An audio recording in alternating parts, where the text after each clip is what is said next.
2, 3. Hey, Jazz 313. We're here at Washington, D.C. We're here at Washington, D.C. with a good friend of mine at the African American Museum. He's going to tell you about himself, and we're going to critique his book today. Would you tell us your name and where you're from and how to get a hold of you? My name is Carlos Walker. I'm from Virginia, and you can get a hold to me at Walkers_Gallery2 on Instagram. On YouTube, it's Walker's Gallery. So listen, Mr. Walker, would you just tell me about your book and what is it titled, and just go through it. Maybe you can hand me a copy and you can go through a copy and talk to my audience about this knowledge right here, your perspective of the world. When you say, what if? So the book is called What If? And what you'll see is, what if white people were in black people place and black people were in white people place? I do not wish this on white people. But you are going to see them go through the Tuskegee syphilis experiment, or White Rosa Parks, White Ruby Bridges, Malcolm X. Okay, hold on. Before you go to Ruby Bridges, that's a good friend of mine, Linda. She was up in Detroit with the Norman Rockwell exhibit, and we spent time, had dinner together. So just expand on that Ruby Bridges down in Louisiana, New Orleans, back in the 50s. What? Tell me about that story. Why you put that story in the book? Well, I put the story in the book because it's monumental. Okay. Because it showed the integration of schools. She was the first one who actually went into the schools. So the reason why I used the imagery of, and being that you copied, you spoke about Norman Rockwell's picture, that's based off of Norman Rockwell's picture. Wow. But what I did do was add a tomato being thrown at the little white girl because of the things that white people were doing to our folks at the time. So when you say what if, how could we change the narrative? Because when I sit back and look at this museum and look at all the tragedy, God gave us all 206 bones. Is racism a American creation, or is that how did it even get to this point to inspire you to do something like this? Which is needed? Tell us, how can we fix this race problem in America? This is just my theory. That's what we're talking about. So what I realized is most white people, or most people, have never thought about being in somebody else's shoes. So empathy. Yes, and because of such, we love being in our own position. But when your mind is the only thing that can travel beyond your body. And when you actually think about what somebody else goes through, you gain empathy, because you now put yourself in their shoes. And for them, they're mainly visual people. That's the reason why they come to museums, just to see. But with this, what God gave me was being able to be an artist and to be a writer. I have the ability to paint a picture and get you to see what it's like to be in our place. So if you looked at, since you're a writer, I'm a English major, I'm a former high school principal. So I look at you as a relay of, really to me, you remind me of a Richard Wright with Black Boys. So who was your inspirations when it comes to black literature? Whether it was Nora Zara Houston, or who was that? I read Black Boy. Native Son? Yes, I read Native Son. I have a bunch. One of my favorite artists, because I'm an artist before I am a writer. So these are your illustrations? I did all the art sitting in prison. Wow. So let's talk about that Charleston massacre. That was a heavy one. But Dylan Roof went in there and shot those people. So how does a young kid like in Buffalo, like in South Carolina, have that kind of hate? Where's that hate taught at? What you think, in your opinion? Just your opinion. From whoever raised him. Hate isn't something there. It's been studied. Black babies are play with each other.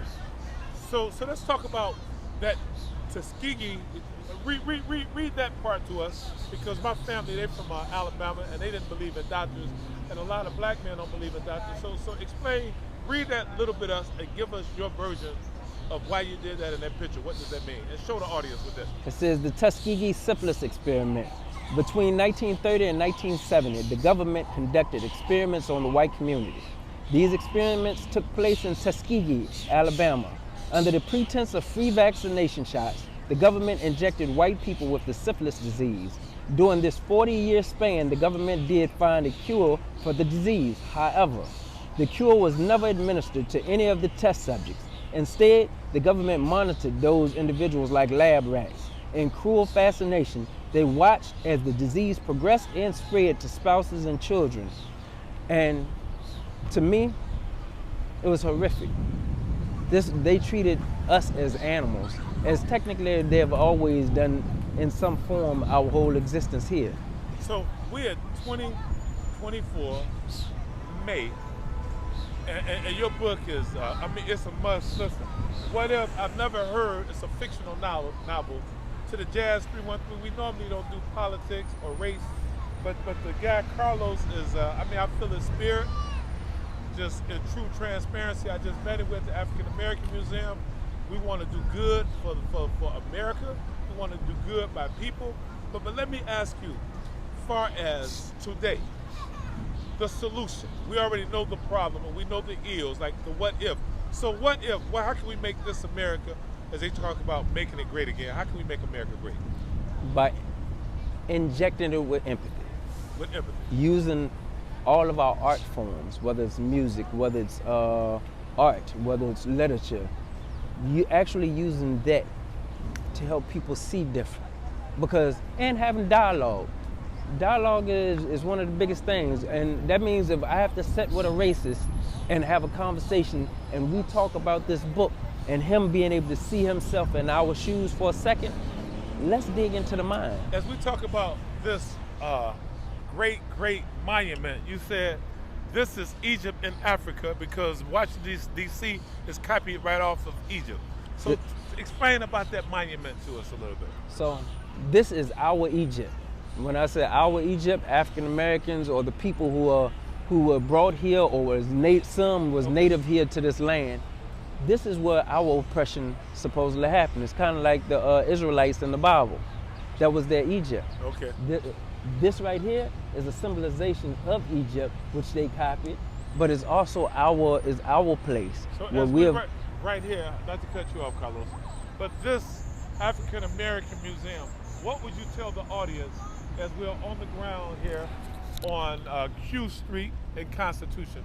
What is so significant about this building, in your opinion? Because it represents us and our struggle. To me, I see this as like a rose, but when you go all the way down to the bottom of it, those are our thorns, the things that we have been through, all of that. But when you come up the rose, when you come up the rose bush, you have the rose itself, and the floors have petals. So when you get to the top, what those represent, petals? No, this is in my artistic mind. Your artistic mind. But when you get to the top, that's where you see all the great things that has happened. I tell you what, before we sign off, give them your phone number, give them your Instagram. So my Instagram, once again, is Walkers_Gallery 2. My YouTube is Walkers Gallery. And my phone number, give me a call if you want the book and you want it signed. Reach out to me, 571-300-3131. I sign and ship them. Give us that phone number again, because 571-300-3131. What about the people like me who don't have an Instagram? Do you have a WW like me? I'm 42 educational. Do you have a place where we can email you? Well, yes, carlos.walker1981@icloud.com. I'm gonna do it again. carlos.walker1981@icloud.com. Listen, I tell you what, this has been, honest to God, I've interviewed a lot of people, brother.